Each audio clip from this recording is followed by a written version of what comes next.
오늘은 설이면서 주일, 또 주일이면서 설을 맞았습니다. 이 설이란 말 속에 두 가지 뜻이 있답니다. 낯설다, 낯설음, 그리고 새 날을 시작하는 날. 낯선데 새로운 날을 시작하는 날이다. 이런 뜻이 담겨 있다는 거죠. 그러니까 낯설지만 어떤 새로운 것을 기대하면서 맞는 날, 그런 뜻 같아요. 누가 설 인사하면서 이제 이게 낯설음과 새 날을 기대하는 날이라는 문장을 보내준 걸 보면서 여기 우리 믿음 생활하고 참 비슷하다. 믿음 생활이라고 하는 게 우리가 날마다 하나님을 경험하고 살지만 참 낯설고 어떨 땐 그러면서 굉장히 익숙하고 굉장히 낯설면서 익숙하면서 그러면서 또 뭔가 새로운 것을 기대하고 이게 믿음의 여정이 아닐까. 믿음이라는 생활이 어떤 주어진 공식에 따라서 어떤 법칙에 따라서 착착착착 진행되는 것이 아니라 우리가 알 수 없는 수많은 변수들이 수많은 일들이 예측할 수 없는 일들이 우리 앞에 펼쳐지잖아요. 그럴 때마다 때로는 굉장히 당황스럽고 낯설고 그러면서 그 속에서 또 하나님의 새로운 어떤 것을 기대하고 소망하면서 그러면서 우리가 믿음의 삶을 살아가죠. 목회자들이 신방하면서 가장 많이 소개하는 성경 구절 중에 하나가 오늘 본문 속에 나오는 구절이 아닐까 생각합니다. 28절 말씀에 우리가 알거니와 하나님을 사랑하는 자 곧 그 뜻대로 부르심을 입은 자들에게는 모든 것이 합력하여 선을 이루느니라. 이 구절 하나만 딱 떼가지고 읽어도 참 위로가 되고 은혜가 되고 그런 말씀인데 이 구절 앞뒤를 전체를 쭉 보면서 읽으면 이 모든 것이 합력하여 선을 이룬다는 말은 이게 쉽게 풀 수 있는 내용이 아니에요. 그래서 제가 설교 제목을 하나님의 고차방정식 또는 신묘막측한 지혜 이렇게 제목을 붙여본 것인데 하나님께서 어떻게 모든 것을 합력해서 하나님의 최선을 이루어 가시는가. 짧은 한 번의 설교 이걸 풀어낼 수는 없겠지만 오늘 이 말씀을 받으면서 또 새해를 맞이하면서 또 설을 맞이하는 이 시간에 세 가지 질문을 우리 마음속에 좀 가졌으면 합니다. 첫 번째 질문은 내 삶의 운전대를 잡고 있는 것은 누구인가 하는 것입니다. 한국 사회가 한국 사회뿐만이 아니라 세계가 그런 것 같아요. 과학기술이 고도로 발달하면서 굉장한 어떤 과학적 부흥기를 맞았는데 그러면 그럴수록 인간의 문제에 대한 답을 찾기가 어려운 거예요. 양극화가 심해지고 사회 병리 현상이 너무너무 극심해지고 인간이 어디까지 교활해질 수 있고 어디까지 인간이 악해질 수 있는지 그 끝을 알 수가 없는 거예요. 인간의 욕심은 어느 정도까지 채워야 만족할까 그것도 모르겠고 그러니까 고도의 과학기술의 부흥을 번영기를 맞으면서 동시에 인간의 관계들은 계속 깨어지고 갈등과 다툼과 분쟁과 이런 것들이 계속 연속이 되다 보니까 이제 관심을 갖게 되는 것이 인문학이죠. 인문학, 역사, 철학, 문학 이런 것들 또 예술 이런 것들을 통해서 답을 찾아보자는 이야기 아니겠어요? 지금의 한계를 뛰어넘어서 과학의 한계를 뛰어넘어서 또 돈 벌 수 있는 길이 뭘까? 그걸 위해서도 인문학을 찾고 앞서 말씀드린 것처럼 인간의 문제가 지금 그 나락으로 치달으니까 이건 과학기술의 발달로는 해결할 수가 없으니까 인간을 복제하는 기술을 과학기술이 만들어냈어요. 그럼 인간을 복제하는 기술을 가지고 인간이 무슨 짓을 할지는 아무도 모르는 거예요.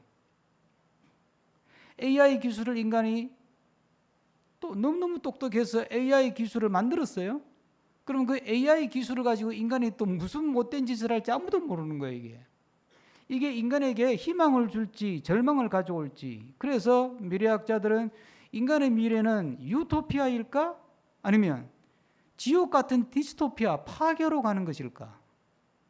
모르겠다는 거예요. 답이 없어요. 그래서 이제 인문학을 통해서 한번 좀 배워보자. 그래서 인문학에 대한 관심이 계속 지금 고조되고 있는 거죠. 근데 인간의 삶의 문제를 해결하기 위해서 인문학에 관심 갖는 건 지극히 자연스러운 것이겠죠.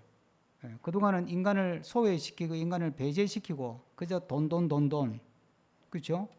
가족도 필요 없고 돈. 성공을 위해서 인격, 인간 다 무시하고 그냥 학생은 공부하는 기계, 막 그냥 점수, 성적, 성공하면서 그냥 몰아붙여 왔잖아요, 지금까지. 그러니까 인문학을 통해서 뭔가 좀 인간답게 살아야 되겠다 생각하는 것은 지극히 자연스러운 반응이에요. 이대로 살 수는 없잖아요. 근데 우리는 하나님을 믿는 사람으로서 우리가 가지는 그 사람에 대한 설명, 이해는 인문학적 이해가 아니에요. 우리는 쉽게 평범하게 이야기하면 성경에서 인간을 어떻게 말하고 있느냐 하는 관심이고, 그걸 조금 무게감 있게 이야기하면 신학적 인간학에 대한 질문이에요. 인간은 무엇인가? 인간은 어디서 왔는가? 인간은 누구인가? 인간은 어떻게 살아야 하는가? 인간은 어디로 가는가? 하는 것에 대한 질문이 이제 성경을 통해서 신학적으로 정리해서 우리가 배우고 듣고 또 설교를 통해서 전달을 받죠. 그러면 인문학에서 말하는 인간과 신학에서 말하는 인간 또는 성경에서 말하는 인간은 뭐가 다른가? 이 시간에 뭐 인문학 강의를 할 수는 없으니까 한 가지 오늘 설교와 관련해서 말씀을 드려보면, 이 인문학에서 말하는 인간은 모든 역사의 주체가 인간이라는 거예요. 그러니까 주어가 인간이에요. 역사의 주어도 인간이고, 문학의 주어도 인간이고, 예술의 주어도 인간이고, 과학의 주어도 인간이에요. 그런데 성경은, 신학에서는 인간이 주어가 아니래요. 인문학에서는 인간이 주체고 사람이 주인이고 사람이 주관하고 사람이 주어인데, 성경에서는, 신학에서는 사람이 주어가 아니다. 하나님이 주어고 하나님이 주체고, 그렇게 성경은 이야기를 하는 거예요. 여기서 엄청난 차이가 나는 거죠. 인문학이 만들어낼 사회와 성경이, 신학이 만들어낼 사회가 얼마나 다를지에 대해서는 우리가 겪어보지 못했으니까 모르지만 성경에는 그 답이 있어요. 성경에는 뭐라 그러냐면, 인문학적 지혜를 따라 살아가면 결국은 파국을 맞을 것이다. 하나님의 지혜를 따라 살아가면 결국은 하나님 나라를 경험하게 될 것이다. 그래서 우리가 오늘 이 시간에 또 한 번 점검하고 확인해야 될 것이, 내 삶의 운전대를 잡고 있는 것은 누구인가? 내 삶의 주체는 누구인가? 내 삶의 주어는 누구인가? 인문학에 충실한 사람이나 인본주의에 충실한 사람이나 자아가 강한 사람이나 자기 고집이 센 사람이나 자기 주관이 뚜렷한 사람들은 내가 내 인생의 주인이고 인간의 역사의 주체이고, 역사를 만들어가고 추동해가는 것은 인간이라고 하는, 이 엘리트가 됐든 민중이 됐든 그거는 2차적인 문제고, 인간의 역사를 만들고 인간의 역사의 주인이고 인간이 내 삶의 주인이고 내가 내 삶의 주인이라는 것에 워낙 익숙해 있어요. 그래서 사람이 주인이 아니고 사람이 주체가 아니라 하나님이 주체이고, 사람은 그 하나님 안에서 주체 같지만 객체로 존재한다는 것, 하나님의 대상이요, 하나님의 사랑의 대상이요, 하나님의 구원의 대상이요, 하나님의 축복의 대상이요, 때로는 하나님의 징계의 대상으로 인간은 객체로 존재한다는 사실에 대해서 받아들이기가 어려운 거예요. 그래서 설교를 듣고 교회를 수십 년 다녀도 은혜를 못 받는 거예요. 그러니까 쉽게 표현하면 자아가 깨지지 않고는, 이 자아가 깨지지 않고는 내가 내 삶의 핸들을 내가 잡을 거야. 내 인생의 운전대는 내 거고 남에게 줄 수 없다. 신이라 할지라도 그건 용납할 수 없다.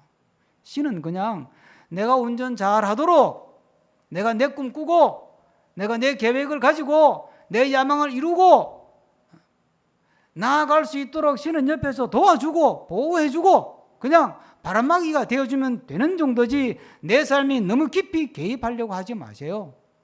나를 내버려 두세요 그냥. 그래서 하나님을 거래의 대상으로 삼고 또는 기도라고 하는 아주 엄청난 방법을 동원해 가지고 하나님을 조종하려고 하는 거예요. 하나님을 굴복시켜서 내 꿈대로, 내 뜻대로, 내가 바라는 대로, 내가 원하는 대로 문제를 해결하시오. 해결 안 해주면 당신은 능력이 없는 신이요, 당신은 나를 사랑하지 않는 신이고 그런 신에 나는 관심이 없어. 이런 태도를 우리는 보이죠. 오늘 이 시간에 지금까지 나는 살아오면서 내 인생의 운전대를 내가 갖고 있었나 하나님이 갖고 있었나, 앞으로 살아가면서 내 인생의 내 삶의 운전대를 내가 붙들고 갈 것인가 하나님께 맡기고 갈 것인가, 주님 앞에서 진솔하게 답을 생각해 보시기를 바랍니다. 얼마 전에 친구하고 지방에 일이 있어서 갔었는데 딱 만나자마자 친구가 자기가 운전한대. 그래서 내가 운전할게. 내가 운전한대. 그래서 이제 운전대를 뺏겼어요. 한참 운전하더니 그 다음에는 제가 너무 의식이 됐는지 홍 목사 운전할래? 그래서 하기 싫어? 그건 아니고 그럼 홍 목사 운전해? 그랬습니다. 안 한다 소리 안 하고 제가 운전했죠. 제가 그러면서 그 상황에서 이런 이야기를 했어요. 목사들은 지가 운전대 잡고 싶어 한다. 피곤해도 왜? 그래야 자기가 원하는 대로 갈 수 있으니까. 서고 싶으면 서고 가고 싶으면 가고 천천히 가고 싶으면 천천히 가고 밟고 싶으면 밟고. 우리 인간의 모습이 딱 그런 거예요. 내가 내 운전대를 내가 잡고 싶어 해요. 자동차 운전대는 뭐 친구가 잡든 내가 잡든 부인이 잡든 내가 잡든 뭐 그건 관계없는데, 내 인생의 운전대를 하나님께 맡기고 나는 조수석에서 편안하게 쉬어가면서 갈 줄 아는 게 그게 믿음이라는 거예요. 여러분, 성경 우리가 읽을 때, 오늘 본문 말씀도 읽을 때 이 주어가 누구냐를 놓치면 안 되는 거잖아요. 우리를 지으신 이도 하나님이시고, 우리를 부르신 이도 하나님이시고, 우리를 의롭다 하시는 이도 하나님이시고, 우리를 영화롭게 하는 분도 하나님이시래요. 그러니까 오늘 본문 30절에 보면 미리 정하신 그들을 또한 부르시고 부르신 그들을 또한 의롭다 하시고 의롭다 하신 그들을 또한 영화롭게 하셨다 그래요. 누가 하는 거예요? 하나님이 하는 거예요. 모든 것을 합력하여 선을 이룬다. 누가 하는 거예요? 그 하나님이 하는 거예요. 내가 잔머리 굴리고 내가 그냥 내 인력을 동원하고 내 네트워크를 동원하고 내 돈을 동원하고 내 지식을 동원해서 내가 모든 것을 합력해서 이루어가는 것이 아니고 하나님이 주체가 되시고 하나님이 주인이 되어서 하나님이 운전대를 잡고 가신다는 거예요. 그걸 받아들일 수가 있어야 돼요. 그러는 사람은 하나님 앞에 나와서 무릎 꿇기를 주저하지 않습니다. 하나님 앞에 내 삶을 맡기고 하나님 앞에 내 운전대를 드리고 내 인생의 주도권을 드리고 하나님이 어떻게 하든 죽여도 하나님의 뜻이고 살아도 하나님의 뜻이고, 그래서 바울 사도가 죽어도 주의 영광을 위하여 살아도 주의 영광을 위하여 먹어도 주의 영광을 위해서 먹고 마셔도 주의 영광을 위해서 마시고 그냥 주님 뜻대로 하십시오. 뭐 주님의 뜻이 죽이는 거면 죽이시고 주님의 뜻이 살리는 거면 살리시고 주님이 뜻하시는 것이 이번에 이 문제가 해결되는 게 주님의 뜻이면 해결하시고 주님의 뜻이 아니면 해결 안 되게 하시고 알아서 하세요. 그냥. 난 몰라요. 나는 조수석에 앉아서 마음 편하게 그냥 코 골고 잘 되니까. 퇴근하면서 집에 가는데 6시, 제가 6시 이제 퇴근하니까 그 뭐 CBS 방송인데 팝송이 나오더라고요. 그냥 이제 생각 없이 들었는데 가사를 이제 다 듣고 나서 가사를 불러주는데, 노래 제목을 불러주는데 쓱 지나가는 거라 제가 정확하게 듣지를 못했고 스페인 가요라고는 했던 것 같아요.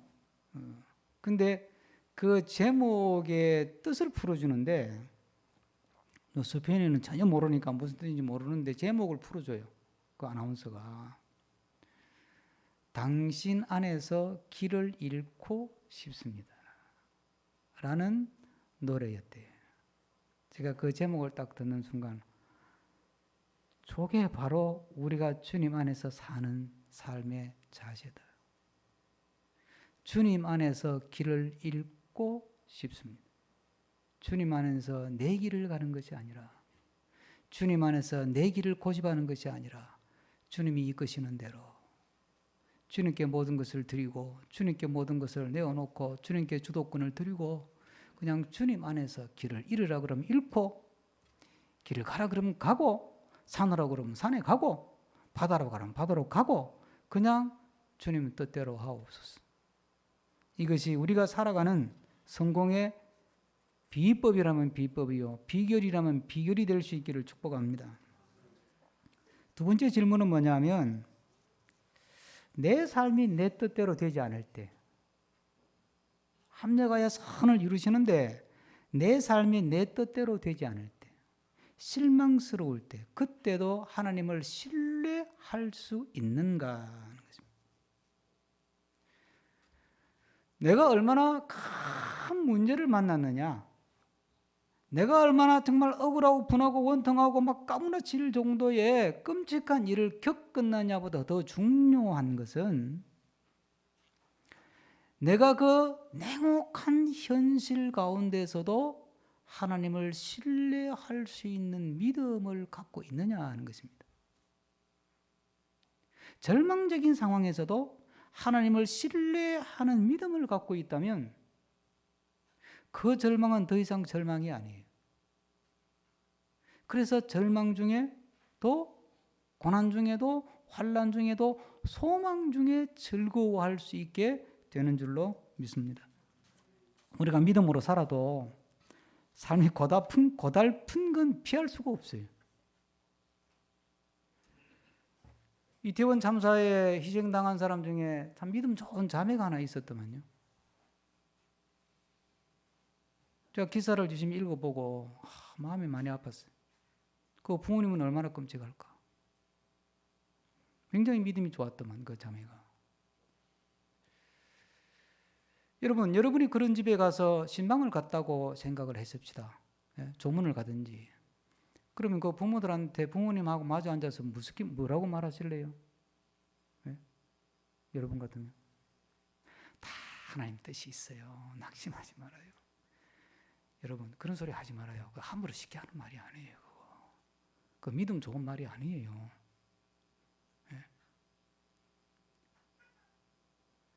제가 비슷한 상황에 있는 교인을 신방한 적이 있어요. 오래전에 교육전사를 할 때.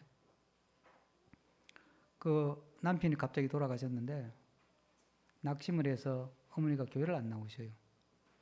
저는 그 딸아이, 중학생 딸아이를 지도했었는데 그 교회에서 담임 목사님이 찾아가고 뭐 부목사님 찾아가고 담당 교구 전사님 찾아가고 교회를 안 나오시는 거예요. 그래서 저는 또 제가 맡은 학생이니까 한 2달 있다가 담임 목사님한테 이야기하고 신방을 갔어요. 마주 앉아서 예배를 드린다고 왔는데 할 말이 없잖아요. 저는 얼마 전에 그 자리에 앉기 얼마 전에 저희 어머니가 교통사고로 세상을 떠나셨기 때문에 뭐라고 말을 해야 되지? 그래서 찬송은 부를 자신이 없고, 그래서 이 본문 읽었어요. 28절 한 절만 읽고 제가 이렇게 말을 건넸어요. 집사님, 이해가 안 되죠. 그러니까 힐끗 보시더라고. 하나님이 왜 이러시는지 이해가 안 되시죠. 또 힐끗 봐요. 그래서 저도 이해가 안 되네요. 이랬더니 이분이 이렇게 막 그냥 전사도 꼴보기 싫다는 듯이 옆으로 빗게 앉아 있다가 저도 이해가 안 되네요. 그러니까 이렇게 보더니 자세를 고쳐 앉아서 저를 마주 앉으시더라고요. 그래서 제 경험을 이야기하고 저도 하나님 왜 우리 어머니를 그렇게 새벽기도 가시던 분을 건너를 못 건너다가 그런 끔찍한 일을 당해서 그렇게 불러가셨는지 저도 이해가 안 됩니다. 여러분, 문제는 이해가 되느냐가 아니에요. 우리는 자꾸 이해하려고 하는 거예요. 이해가 되느냐가 아니에요. 이해가 되면 어떡하겠어요? 이해가 된다고 믿음이 생깁니까? 이해가 되느냐 안 되느냐가 아니고 비록 이해가 안 되는 그 상황에서 억울해 미칠 것 같고 그냥 우라가 치미는 그 상황에서도 하나님은 지금도 내 운전대를 잡고 계신다는 것을 신뢰할 수 있느냐는 거예요. 길을 잃더라도 주님 안에서 길을 잃어야지. 그렇잖아요. 낙심을 하더라도 주님 안에서 낙심을 하면 기도가 되잖아요. 절망하고 좌절하더라도 주님 안에서 믿음 안에서 절망하고 좌절하는 것은 기도가 된다고요. 오늘 본문에 보세요. 23절 한번 같이 읽습니다. 중요한 단어가 하나 나옵니다. 23절, 22절, 23절 이어서 같이 읽습니다. 반복되는 두 번 반복돼요. 그 단어가. 피조물이 다 이제까지 함께 탄식하며 함께 고통을 겪고 있는 것을 우리가 아느니라. 그뿐 아니라 또한 우리 곧 성령의 처음 익은 열매를 받은 우리까지도 성으로 탄식하며 양자 될 것 곧 우리 몸의 속량을 기다리는. 무슨 단어가 반복되죠? 탄식한다는 거예요. 구원받은 우리도 탄식한대. 고통 가운데 신음한다는 거예요. 오죽하면 성령도 말할 수 없는 탄식하는 성령도 탄식하면서 기도한다는 거예요. 우리는 명색에 은혜 받고 믿음 생활하고 목사, 장로, 권사, 집사가 돼가지고 좀 힘든 일이 있고 고통스러운 일이 있고 이해가 안 되는 일이 있고 억울한 일이 있고 냉혹한 현실의 벽에 부딪혔을 때 막 탄식하고 너무 힘들어요, 너무 아파요, 너무 괴로워요, 막 하나님 앞에 대들고 하나님 앞에 투정하고 이러려면 나 안 믿을래요 그러고 대들면 하나님이 막 벌을 내릴 것 같고 그런데 그렇지 않아요. 하나님의 은혜를 알고 나면 하나님은 그걸 다 허락하셔요. 왜? 그게 하나님 일하시는 방법이에요. 여러분 보세요.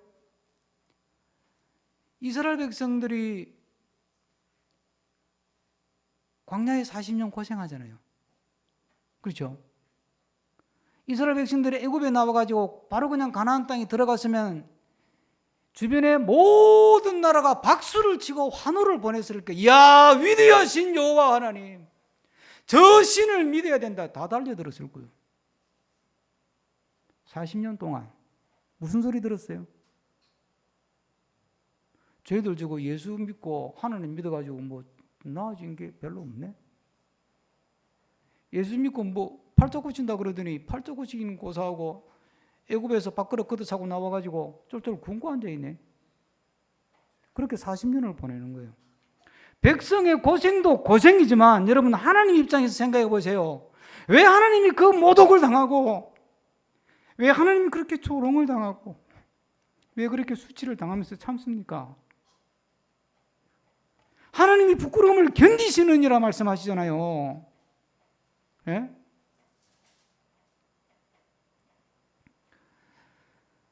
그게 하나님의 방법이에요. 예?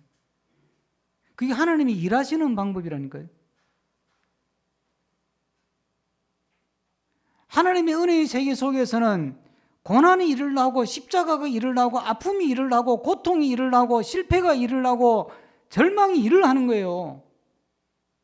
그걸 받아들이고 주님 안에서 믿음 안에서 때로는 소리를 지르고 때로는 투정을 하고 때로는 대들고 때로는 손사래를 치고 그러면서 기도의 자리를 지키는 거예요. 그게 믿음이에요.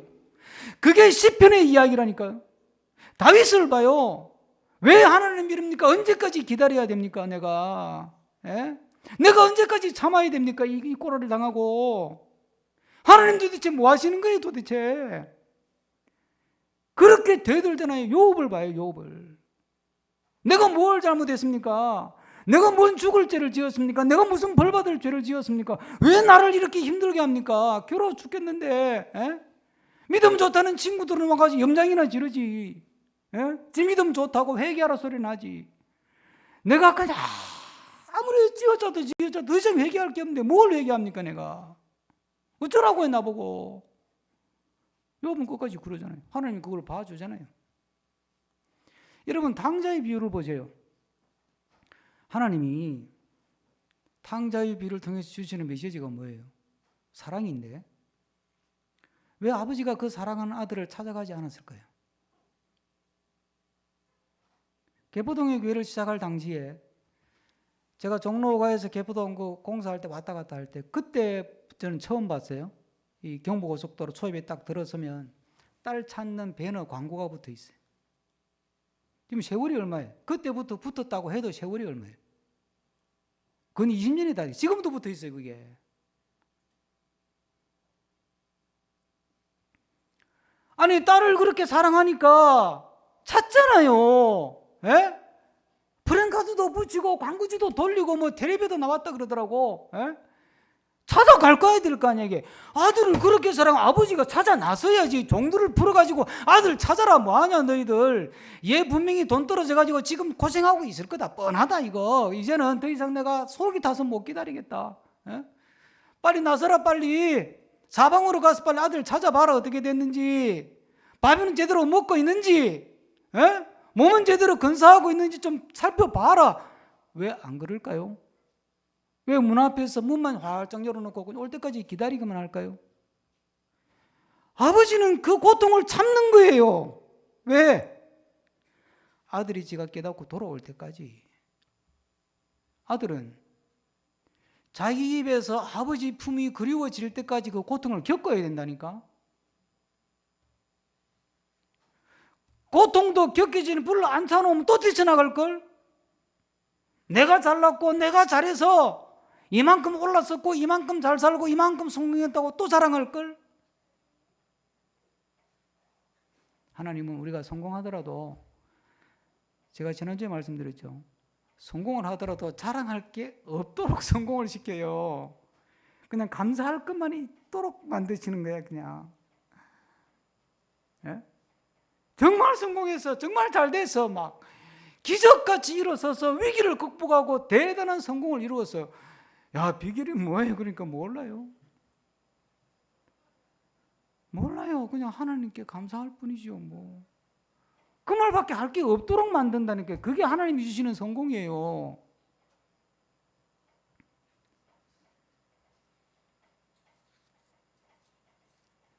우리가 이 시간에 두 번째 질문 다시 한번 마음에 새겨보시면 좋겠어요.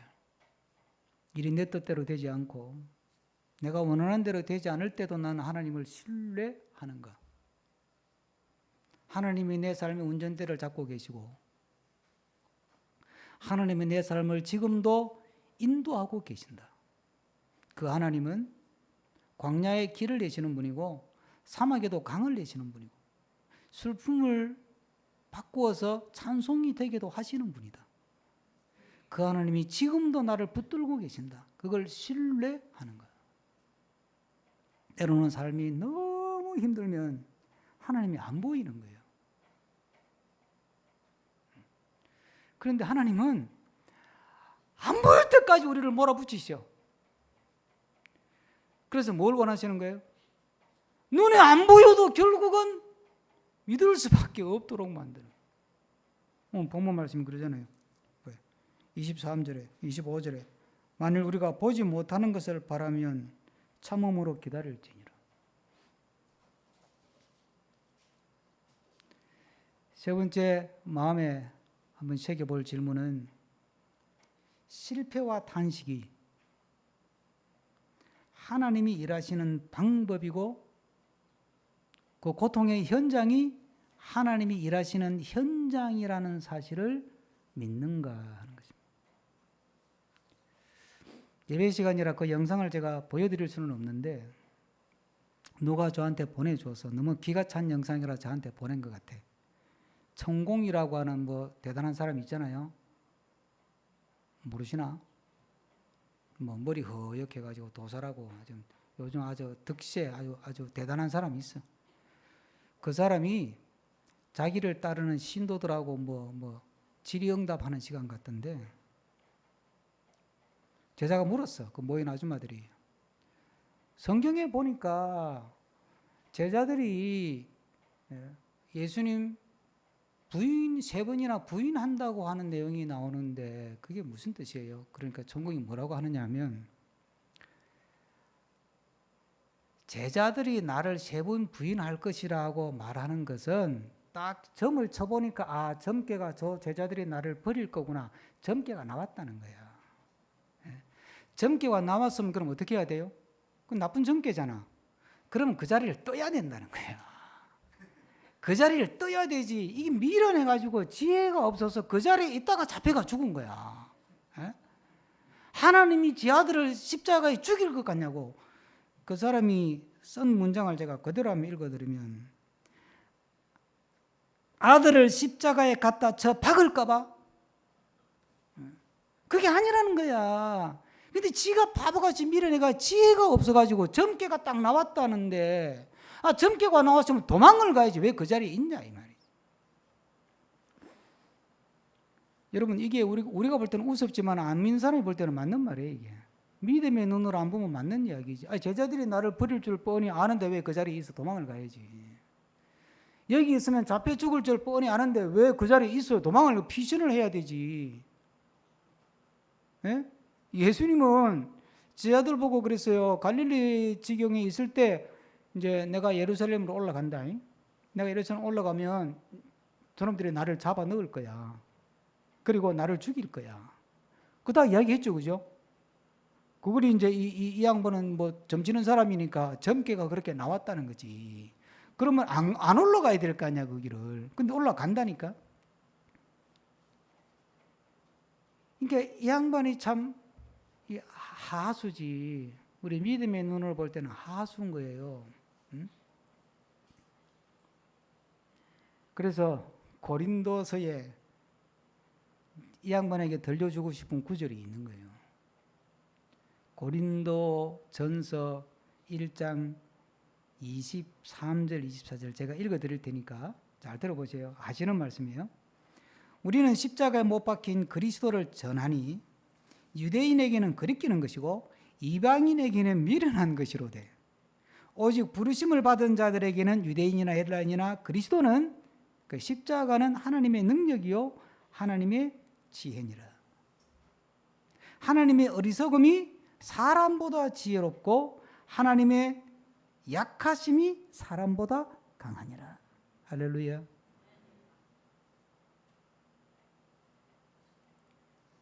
여러분 십자가가 일을 한다니까요. 십자가의 고통이 우리를 구원한다니까. 지금의 힘든 것, 지금의 아픔이 나를 하나님의 사람으로 만드는 거예요. 아브라함이 부름받아가지고 얼마나 고달픈 삶을 살았어요. 더 웃기는 거는 다윗이야, 다윗의 생애도 생각해보면 참 세상 말로 보면 기구한 거예요. 요셉도 기구하고. 다윗이 지가 뭐 왕 되고 싶어 했어요? 다윗은 제가 왕 되고 싶어 해본 적이 없어요. 목동의 아들로 태어나가지고 그냥 아버지 사랑받는 것으로 충분한 사람이 아버지 사랑도 제대로 못 받아본 사람이니까 자식들이 많아가 막내 가지고 아버지는 그냥 눈길도 안 줬거든. 아들이 있어도 그냥 애가 있는지 없는지도 몰랐어. 사무엘이 찾아갈 때 애가 있는지 없는지도 몰랐잖아요. 그러니까 이 다윗은 그렇게 작은 존재 이게. 그런데 어느 날 갑자기 사무엘이 찾아가지고 머리에 콕 기름 부으면서 네가 앞으로 이스라엘 왕이 될 거다 이러는 거야. 얼마나 기가 차겠어요? 여러분 같으면 기분 막 발버둥 뛸까요? 이게 뭔 상황이야 이게 도대체? 뭐 내가 이스라엘 왕이 된다고? 저 영감님이 이제 연세가 좀 드시더니 조금 맛이 가셨구나. 뭐 이렇게 생각할 수도 있고. 근데 그 다음 봐요. 그러면 이제 그다음부터 일이 잘 풀려가지고 이제 막 가지고 골리앗 물리치고 이제 부마가 되고 그 다음에 막 그 요나단 그 저 왕자 그 현재 세자로 있던 요나단이 갑자기 전쟁터에 나가 죽고 뭐 다른 대안이 없어가 사울이 다윗을 왕으로 확 세우고 이렇게 순서가 가야 되는 거 아니에요. 그게 우리가 바라는 거잖아. 그렇죠? 안 그래요? 그렇잖아요. 우리가 바라는 거잖아요. 너가 왕이 된다. 그랬으면 그때부터 이제 막 탄탄대로를 달려가지고 막 만사형통해가지고 쫙쫙쫙쫙 올라가가지고 왕관 탁 쓰고 앉아서 하나님은 위대하시다 이래야 되는 건데 이게 뭐가 역적 누명을 뒤집어 쓰고 그냥 죽게 살기로 도망을 다녀야 되는 거야. 그때 15년 동안은. 이게 뭐 하자는 거예요? 그런데요. 그렇게 죽을 고비를 넘으면서 도망 다니는 것이 다윗을 왕으로 만든다니까.